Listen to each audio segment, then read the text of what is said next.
Yesterday during a coaching session, I worked with a player who struggles with pressure in game situations. After talking about how I experienced this as well at all levels of the game, we worked on developing a strategy together to calm the thoughts in those situations. We also worked on reframing failure and what that actually is and how it's actually super beneficial for every player and every person's growth.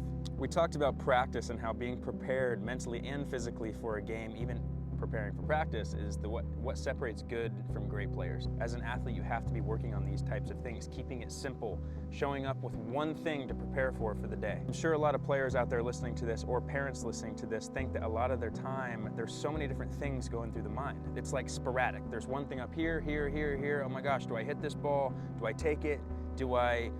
What do I do if I mess up? Am I going to get benched? There's all kinds of things and narratives that we create in our minds as athletes that the whole goal of coaching, the whole goal of going over routines and mentality and strategies on how to focus with those things is to basically not avoid them completely, but be able to fly with them, to be able to learn and go along with them. That is a part of this game. It's a part of athletics in general. And if you're not implementing any mentality strategies or working on the mental side of the game, I mean, I would, because it's 90% of the game and it will continue to eat at you throughout your entire career as a baseball player, as a basketball player, as a softball player, whatever sport that you're playing.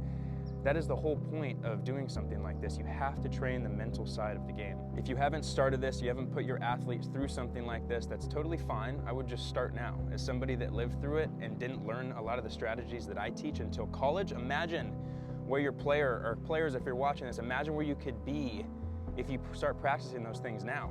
I would love to work with your family and teach your players routines and mentality and help reframe things, reframe failure to understand that it's a part of this game, and help them like I'm doing with other players right now in our coaching program.